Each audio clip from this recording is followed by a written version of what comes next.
Hi, everyone. Welcome to the show. The actor famous for playing Eddie Munster, accused of taking part in a murder by a defense attorney during a murder trial. He will join us live. But first, major news coming today in the Alec Baldwin shooting investigation from both a new search warrant and a press conference by authorities in New Mexico.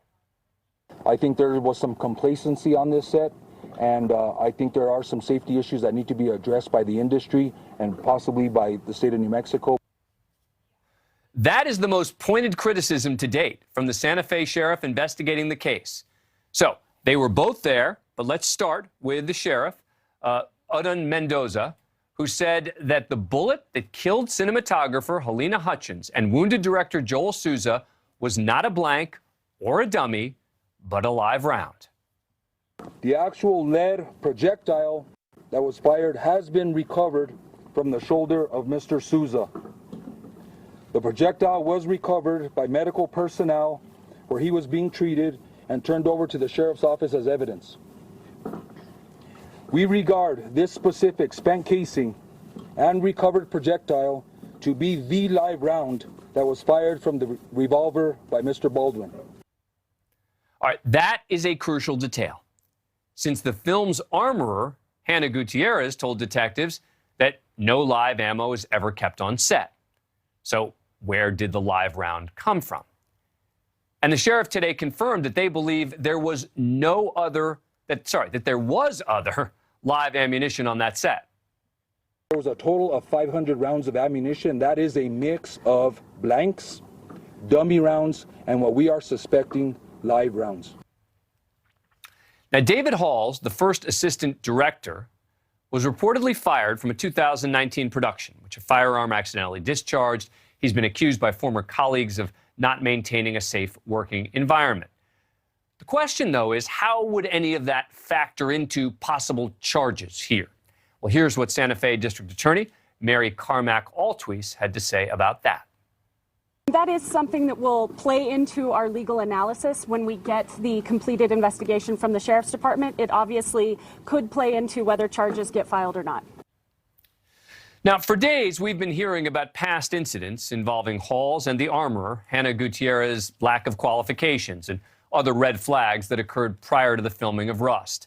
And now the DA is saying clearly that all of that is on the table in this case. And so, what is the strategy then for Halls and Gutierrez, Alec Baldwin, and others on the set of Rust as they investigate the incident? Do they lawyer up or do they cooperate? Now, remember, I debated this with one of my legal guests a couple days ago after I said that Baldwin should cooperate. It appears he's doing just that. So we're going to continue interviewing and getting the facts of his statements and the evidence and the case and possible witnesses or anybody that has any information. So right now, he is an active part of this investigation. Is he likely to be re-interviewed? We hope so. As of right now, everybody is cooperating with statements and interviews. Sure. All right. Now, in many cases, a defense attorney would advise their client to lay low, not incriminate yourself, keep quiet.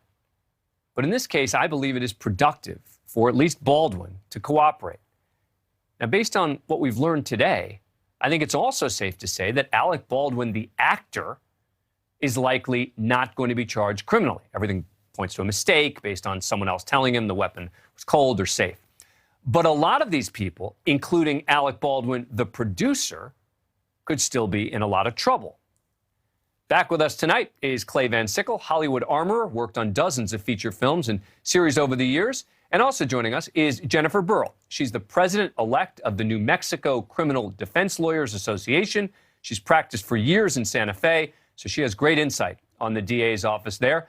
Thanks to both of you for coming on the program. Really appreciate it. Jennifer, I want to start with you because we were thrilled that we were able to talk to you because you really know, A, the law in New Mexico, B, you know the people there. So, they were being very careful not to tip their hand at this point. But knowing New Mexico law the way you do, where do you think the line is? Meaning, what are they going to have to find in order for it to cross into criminality? Well, there's always in these types of cases where there's a negligent use of a weapon, there's a fine line between tragic accident and homicide, right? And so what we've heard today from the press conference was that they have about 500 pieces of ammunition and a plastic gun and a real gun. What we didn't hear, which is kind of, I think, a misstep in this investigation, which may affect how they decide to charge, is that we didn't hear of any computer evidence or cell phone evidence being collected from the people who were there. We know that there was union disputes, and so there was a whole host of things that could lead to motive that were not discussed, and there's no indication have been collected. I'm sure you know that correspondence between people by text or email often leads to what could be a motive in a case like this, and could be much larger. But much of the statutes that could be applied here turn on whether it was negligent or reckless. And so without that kind of information, it's really hard. I'm kind of surprised that the sheriff has allowed the suspects in to be part of the investigation, because often that can kind of turn where the investigation goes, really hoping for more of an independent investigation here. But this has been going on for quite a long time. Most murder cases here in Santa Fe, wrap up in a day or two in terms of the hard evidence. Maybe not all the interviews, but the actual physical evidence. So this is already getting special treatment. We've seen that they've sent the bullets to the FBI lab. We have a crime scene lab here in New Mexico. So we're kind of getting the Hollywood treatment for this case already. Well, let me ask you, we heard from the DA there. What's her reputation? I mean, obviously, you tend to be on the other side of this. You're a criminal defense lawyer. Is she known as being particularly aggressive? Is she known as being fair? Is she known as a more pro-defense DA? I mean, what's her reputation there? She actually took office, I believe, in January, and she had been a defense attorney. So I'm confident that she understands the law, and I'm confident that she's going to take her time and make sure she knows what all the evidence is before she makes her charging decision. With that said, her office, once they make a charging decision, is pretty aggressive on pursuing it. And a lot of these kinds of cases involving a gun, they pursue a preventative detention where somebody would stay in custody until there was a trial. So depending on if there's any intent here or misconduct, then we might be seeing that down the road. All right, Clay, first, I have a very specific question that I'm going to want to ask you in a moment about something that I saw in the search warrant. But first, just your reaction to the news that we learned today, what you heard in the press conference, anything stick out to you? Confirming what I think we all suspected from the beginning, that there were live rounds on set. And even though the sheriff is being very careful, and I don't blame him for being careful verbally about live rounds, suspected live rounds, as he called them, law enforcement knows the difference between a real round and a dummy round. It's very obvious from the outside. And talking about the specific weapon involved, the Pieta 45, knowing now exactly what happened, what weapon was used and what round was used, makes a lot more sense when we heard what the injuries were after the fact. Why? Tell us about that. Why? Why does knowing the specific weapon tell you more? Because the 45 caliber round is a very large round, and initial reports were coming out that it was a blank accident. And when we initially heard the result of all the injuries, it was pretty clear to me that it could not just be a blank. A blank just fires gas, which can be dangerous at close range, but cannot cause the amount of damage that was reported. Clay, I want to bring your attention to this from the search warrant, all right? And I want to ask you to make sense of it because I didn't quite get it. It comes from Detective Alexandra Hackett, and it says, quote, "After the gun was fired, David Halls picked up the firearm from a pew inside the church and took it to the armorer, Hannah Gutierrez. Hannah then was told to open the gun so he, I guess David, could see what was inside. David advised he could only remember seeing at least 4 dummy casings with the hole on the side and one without the hole. He advised this round did not have the cap on it and was just the casing." Explain to us what that means. Very good question. It appears that he is not completely conversant with proper terminology. So just parsing what I think he meant, when he looked inside that gun, he saw the rear of casing. This is a dummy round with a punched primer, and he sees that hole. That indicates that this is an inert piece of metal. It's only there for looks on camera. If he did not see all of them, that would be a problem because he's supposed to check every single round. And when he's talking about the cap, I'm fairly certain he means the actual bullet, the projectile. So what he found was just the casing, the brass, which is left behind after a round goes off. And there was no bullet, obviously, because it had been fired. So does this tell us anything? I mean, does it sound like he's trying to explain himself, or because like you, and you're an expert in this, I'm glad to hear you say that you were a little confused by it. But is this an effort by him to explain what he did or didn't do? I think he's trying to go through the fact that he mostly checked but didn't fully check, and he does admit that in the statement, that he did not check all of them, and he should have. That's a statement that happens later in the in that document that you just put up, and yep. That's where the major failing was. If that wasn't checked, not only by the armor but by the AD, that's where the failing happened, and now it's in black and white. Right. All right. I'm going to ask you both to stick around because I have a theory that I want to share with both of you about this case, and it involves the possibility of someone doing something intentionally, and it's based on something I saw in the search warrant application. Coming back in a moment. All options are on the table at this point. I'm not commenting on charges, whether they will be filed or not, or on whom. So the answer is we cannot answer that question yet until we complete a more thorough investigation. But there is the potential for Alec Baldwin himself to face charges because you have not ruled them out. No one has been ruled out at this point.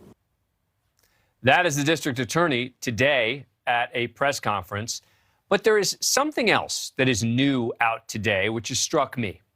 It's a section of an affidavit from a new search warrant that also raised new questions about whether Hannah Gutierrez, the armorer, is suggesting that a live round could have been inserted into the gun intentionally that killed Helena Hutchins. Now, here's where I'm coming from on this, all right? This is from Detective Alexandra Hackett of the Santa Fe Sheriff's Office. Quote, Hannah advised on the day of the incident she checked the dummies and ensured there were not hot rounds. As the crew broke for lunch, the firearms were taken back and secured a safe on a prop truck on set. During lunch, she stated the ammo was left on a cart on set, not secured. Not secured. But if she didn't put it in and she had checked the weapons, who did? Now, Assistant Director Dave Halls, who according to the Santa Fe police was the person who handed the gun to Baldwin and told him it was cold. President-elect of the New Mexico Criminal Defense Lawyers Association, and Clay Van Sickle, who has worked on many a set.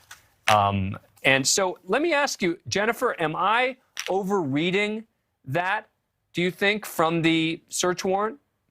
No, I don't. And if there's any sign of intentionality, that could be a first-degree murder, which is a life sentence here in New Mexico, or a second-degree murder. And it's good to remember that accessory and accomplice carry the same penalties. So if there's any indication of an intentionality that somebody did this on purpose, then there's a whole host of people that could be caught up in that murder charge. Because, Clay, I'm just trying to figure out, right, if what she's saying is accurate, then there seems to me to be no other explanation other than, again, assuming she's right, and there's going to be questions about that, but assuming she's right, that she checked the weapons, she locked them up, but she didn't lock up the ammo. It sounds like she's saying from the time someone took it after lunch to the time it was handed to Alec Baldwin, someone put in a live round. Either way, that's still her responsibility. When a weapon comes back from a lockbox, I don't care if it's been 5 minutes, I don't care if it's been 5 days, I check it every single time, and that's the armorer's job. So when that weapon came back out of the safe after lunch, 100% that armor should have pulled every dummy round out of there, checked them, made sure they were the ones that she put in there, reloaded them, and then could put them back on the cart. But the idea that she left the ammo out is another red flag. Ammo should be secured just like the weapons and not be left for anybody to do anything they want with.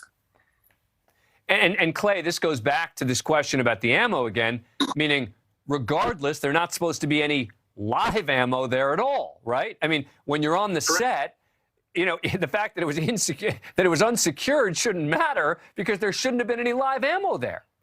100% agreed. And that is the problem. And the fact that law enforcement is well trained in firearms, and they've said multiple times that live ammo, blank ammo, and dummy ammo was all seized from that set. They know the difference. So we know that there was live ammo in that set. We don't know how many rounds or where exactly they were yet, but it's clear that they were. And that falls on the armorer for not securing the ammo and making sure that there wasn't live ammo on the set.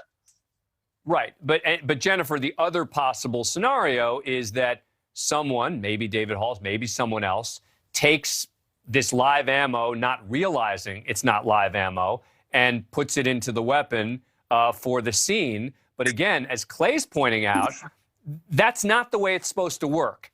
And I would think that that is the sort of thing that will be relevant in assessing possible criminal charges. I've described to people when they ask me, what's the standard? I say, look, you can spend as much time as you want with the New Mexico involuntary manslaughter statute. You can spend as much time as you want. The bottom line is they're going to try and figure out how dangerous was this set? How reckless were people? How negligent were they? And there's not a sort of definable level. It's just going to be a sense of how bad was this? And this in and of itself, if there was unsecured live ammo on that set, that could be enough to get a criminal charge. Am I right? Oh, yeah. And the question is really, why was it there to begin with? Because if somebody knew that they weren't supposed to have live ammo there, they could have just put in an extra one to fill in the cylinder, right? Without understanding that it was a live round. So there's a lot of questions to be asked why they would even risk taking live ammo onto the set with 100 people around. Obviously, all of them not trained in firearms. All right, Jennifer Burrill, you may be the best person to ask this question. I get asked it all the time. It is totally speculative, so I know you don't know the answer. But based on what you know and knowing the DA the way that you do you expect that criminal charges, are going to end up getting filed in this case?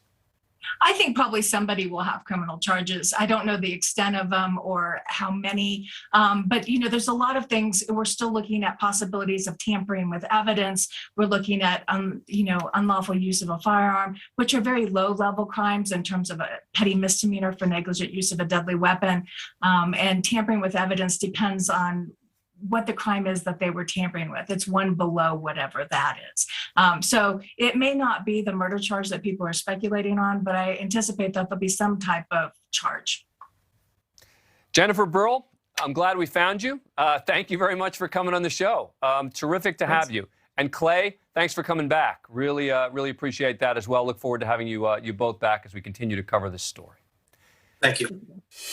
Coming up, a damning report finds top management at the Chicago Blackhawks hockey team didn't act after a coach was accused of sexually assaulting a player.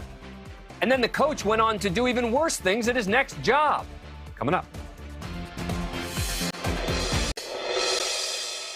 This is normally the part of our show we show police cam video. We show the challenges that police officers face every day. But tonight, I want to show you a slightly different type of video, surveillance footage of a foiled robbery. We'll be hearing from the man who saved the day in just a moment. James Kilser, a retired Marine, was at a gas station in Yuma, Arizona last week when 3 teens walked in, one of them with a gun. As the gunman stepped forward, Kilser grabbed the weapon and held the teen until police arrived.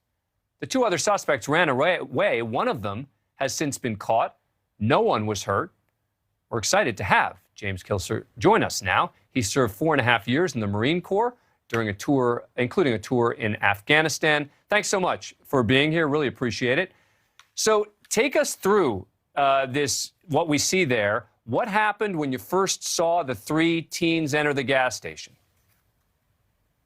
So when I was talking to the cashier, and the next thing you know, I kind of hear the door open really, really aggressively, and it's kind of like, oh, well, who's got any business opening a door like that? So I turn around the rest of the way, and there's three guys coming into the door, and you can't tell from the video, but from my perspective, it was three guys right behind each other outside the door, and then the guy stayed outside. But I only saw one weapon, kind of did a quick scan, saw one weapon, and that was my guy, and I waited for him to take that extra step, and then I acted. There was no thinking about it, no what should I do. It was just, this is happening. We're going to take care of it. And did you feel that they were the juicy parts? The juicy parts aren't even in there. The sheriffs are holding on to that footage for now. Well, what is the juicy part? Well, just a quick rundown is I tackle them onto a stack of energy drinks, and so I get control of the weapon with my left hand while I'm tackling him, and then get into the corner, get him in essentially a bear hug, but get my right hand onto the grip and the trigger of the firearm, and then I grab him by his throat and turn him around to get him in between me and them, because I didn't know if his buddies were coming after me from behind. So I've got the pistol to his head, hand around his neck or around his throat, and realize that nobody else is coming after me, and the building's kind of empty. The area is empty, so the threat's gone.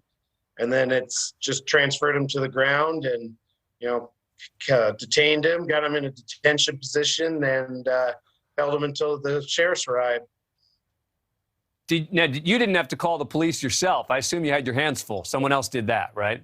Well, actually, the two clerks were a little worked up, so I kind of, in the video, if it ever comes out, you'll see me try to hand them my phone, like, here, call, because they were all worked up. It's like, get the customers out of the parking lot, get your manager called, get the cops called, get somebody here. And they kind of, it's like, oh, what do we do? Oh, here, call, grab my phone, call, and then they're, oh, okay. They kind of calmed down and got everyone called. And while they're on the line with the dispatcher, I kind of get this feeling like, I should probably check that gun right after they said, because I thought it was a fake gun all the way through. I thought it was because it didn't go off, and I pulled the trigger on him 4 times in the fight, and it didn't go off. So wow. I kind of thought it was a fake gun at least. And then, so when you see me in the video, kind of just toss it off to the side, and the next thing you know, it's like, oh, I probably should check that. So I'm trying to force the slide open. The slide won't open. And eventually I managed to force the slide opening. Out pops a 22, and say, oh, well, this is a real wow. gun. So on the video, wow. I'm sure if you got audio to the second half, if it ever comes out, you'll hear me go, oh, wait, no, it's a real gun.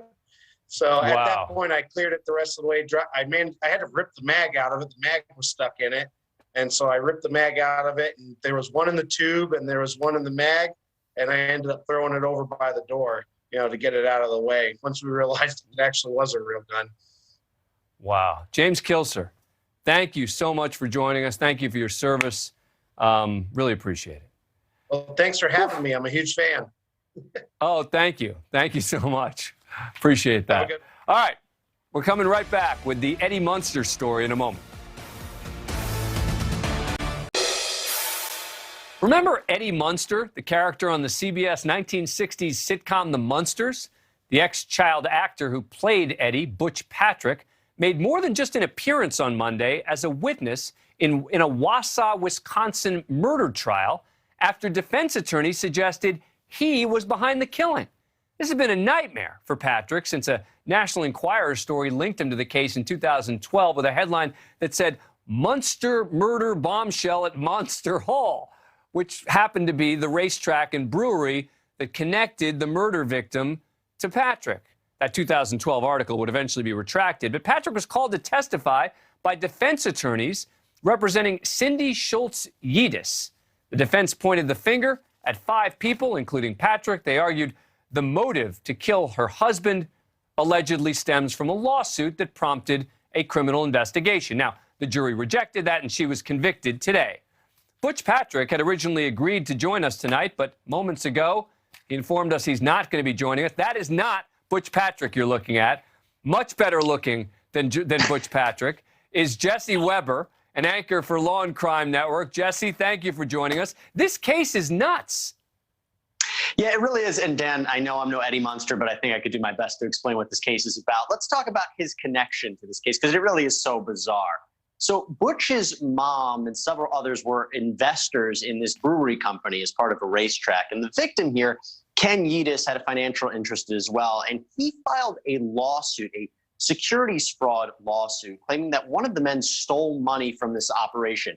That lawsuit proved to be pretty successful, so much so that this investment deal blew up and everybody lost their money. At the same time, as you mentioned, Ken Yeatis and his wife, Cindy, they were pursuing a criminal investigation. And at the time of his death, it was actually an active investigation. Then he winds up dead. So the theory put forward by the defense was that Butch and these other investors murdered this man as a result. The only problem with that, Dan, is it's a great theory. Motive is strong. There's no physical evidence or corroborating evidence to support that whatsoever. So I think that was a problem for the defense. But he had to come and testify, right? He's called to testify, where he has to come out and say, look, I had nothing to do with this. And he had to make admissions about, drug use and this and that, all this stuff, all because they were pointing the finger at him with no real evidence. Well, he wanted to clear his name. It's not every day you get accused in a murder trial. And for him, the first way he found out about this was in the National Enquirer article. Somebody told him, did you see the front cover of it? He didn't even know. But the important thing to remember with respect to Butch or any of these other suspects, none of their DNA or forensic material was at the crime scene, particularly on items where it should have been. We recall that Ken Yeatis, right by him, there was a knife that was stuck through a pillow with a note, and their DNA wasn't on it. So you would imagine if they were the killers, there would be something there. And yeah, he had to come forward. He said he had no involvement. He did admit that he knew the other suspects. He was in business with them, and he even admitted to doing cocaine with them. He was pretty honest on the stand. But I think it's pretty clear his name has been cleared with respect to that murder. We're looking at these pictures. I sort of can't believe that that's him, but nevertheless, that's sort of not the point. Why did the judge allow this? Why did the judge allow the defense to call him to clear his name and defend himself? Well, I think the judge understood that the defense has a right to a theory here if they can corroborate it. And we have to remember, this case, I mean, we're talking about a murder from 2006. Cindy wasn't arrested till 2019, and there are a number of factors for why that happened. But there was an investigation into this, whether or not there could have been other suspects, whether or not this could have been part of another theory. And so I think there was enough grounds to go forward and let the jury decide this. But at the end of the day, like you said, they didn't believe it. The defense is entitled to put on a defense, and juries love when you can introduce that alternative suspect. They feel like it's like the movies. Yeah. Okay, don't really tell me who it is, but someone else didn't work here. Right. I got to tell you, I felt bad for Butch. I was going to be very sympathetic of him in this interview that he was supposed to do, but someone advised him not to come on the show. But hey, the good news is we got a little Jesse Weber time, which is always a bonus for everyone and for all of our viewers as well. Jesse, thank you. You know what? You're welcome. You're welcome, everybody. Coming Thanks, up, Dan. I appreciate it. the media, our show included, has been all over every angle in the tragic shooting on the set of the Alec Baldwin movie. One intrepid morning television reporter seemed less focused on gun protocols on set and instead on whether COVID protocols had been followed on that set. Yes, really. It's coming up next in Mediaite Moments.